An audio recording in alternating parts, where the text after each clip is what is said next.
I want to show you what's on my to be read as a lesbian fashion historian. I have been so bad with uploading recently, but I just wanted to show you what queer histories are being read by me at the moment. Okay, numero uno is Elizabeth Lovett's Thank You for Calling the Lesbian Line. I've been so excited for this book to come out and I can't wait to get stuck into it. The blurb says, Elizabeth Lovett reimagines the women who both called and volunteered for the lesbian line in the 1990s, whilst also tracing her own journey from accidentally coming out to disastrous dates to finding her chosen family. Thank You for Calling the Lesbian Line is a timely and vital exploration of how lesbian identity continues to remake and redefine itself in the 21st century and where it might lead us in the future.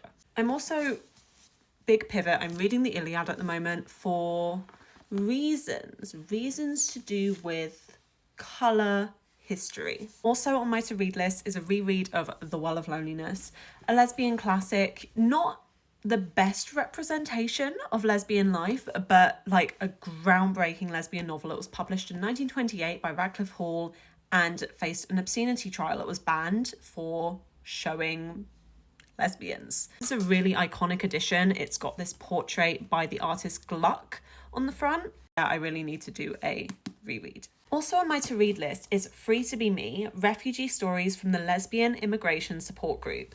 And this is edited by Jane Trays, who I love. She was the chair for my Brighton book launch. She was also the author, or is also the author, of Now You See Me, Lesbian Life Stories, which is one of my favourite lesbian books, favourite lesbian resources. And I also have Coming Out Under Fire, The History of Gay Men and Women in World War II by Alan Berube. This is a really influential queer history text. Obviously, it does what it says in the title. I actually picked it up in a charity shop amazingly a few months back and I haven't got round to it yet.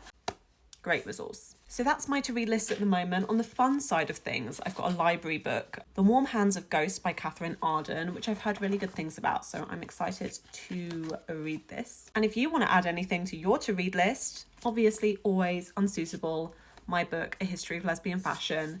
If you haven't read it yet, why not? Pick up a copy.